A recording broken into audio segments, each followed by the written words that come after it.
আসন্ন ত্রয়োদশ জাতীয় সংসদ নির্বাচনে বিএনপির সদ্য মনোনীত প্রার্থী মাসুদুজ্জামান মাসুদের পক্ষে ব্যাপক গণসংযোগ ও লিফলেট বিতরণ কর্মসূচি অনুষ্ঠিত হয়েছে। মঙ্গলবার বন্দর উপজেলা ধামগড় ইউনিয়নের জাঙ্গাল এলাকা হতে গণসংযোগটি শুরু হয়ে হালুয়াপাড়া হয়ে বিভিন্ন সড়ক প্রদক্ষিণ শেষে চিরাইপাড়া এলাকায় এক আলোচনা সভায় মিলিত হয়। এ সময় বক্তারা বিএনপির ভারপ্রাপ্ত চেয়ারম্যান তারেক রহমান সহ দলের প্রতি কৃতজ্ঞতা স্বীকার করে বলেন, আন্দোলন সংগ্রামে মাসুদুজ্জামান মাসুদ একজন নির্ভীক, ত্যাগী ও জনপ্রিয় নেতা হিসেবে সবসময় মানুষের পাশে ছিলেন, এখনো আছেন। আসন্ন নির্বাচনে ধানের শীষের প্রার্থীর বিজয় নিশ্চিত করতে সবাইকে ঐক্যবদ্ধভাবে কাজ করতে হবে। গণসংযোগে বিএনপি, যুবদল, স্বেচ্ছাসেবক দল, ছাত্রদল সহ অঙ্গ ও সহযোগী সংগঠনের শতাধিক নেতাকর্মী অংশগ্রহণ করেন।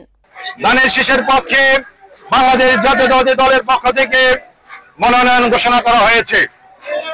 আমরা নারায়ণগঞ্জ 5 আসনের লোকজন, জনগণ দীর্ঘদিন অবহেলিত ছিলাম। আমরা চেয়েছি নারায়ণগঞ্জ 5 আসনের মধ্যে পরিবর্তনের ছোঁয়া লাগুক, উন্নয়নের ছোঁয়া লাগুক। সেই জন্য আমরা একজন শিক্ষিত, ন্যায় এবং একজন কর্মঠ দক্ষ লোককে চেয়েছিলাম, একজন ক্লিন ম্যানকে চেয়েছিলাম। আমরা কেন্দ্রের নিকট সেটাই প্রত্যাশা করেছিলাম যে আমাদের নারায়ণগঞ্জ 5 আসনের মধ্যে আপনারা একজন দক্ষ এবং ক্লিন ম্যানকে বিএনপির পক্ষে যাতে নমিনেট করা হয়।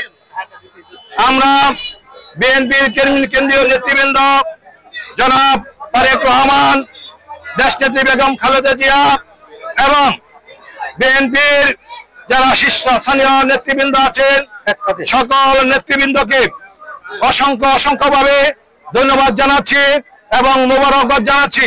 এই জন্য যে নারায়ণগঞ্জ 5 আসনের মধ্যে নারায়ণগঞ্জ 5 আসনের সমস্ত জনগণের কাঙ্ক্ষিত ব্যক্তি জনাব মাসুদুজ্জামান মাসুদ সাহেবকে নারায়ণগঞ্জ 5 আসনের পরবর্তী জাতীয় সংসদ নির্বাচন সংসদ সদস্য হিসাবে মনোনীত করেছেন। এই জন্য সারা নারায়ণগঞ্জের মানুষ, বিশেষ করে 5 আসনের মানুষ অত্যন্ত আনন্দিত এবং উল্লাসিত।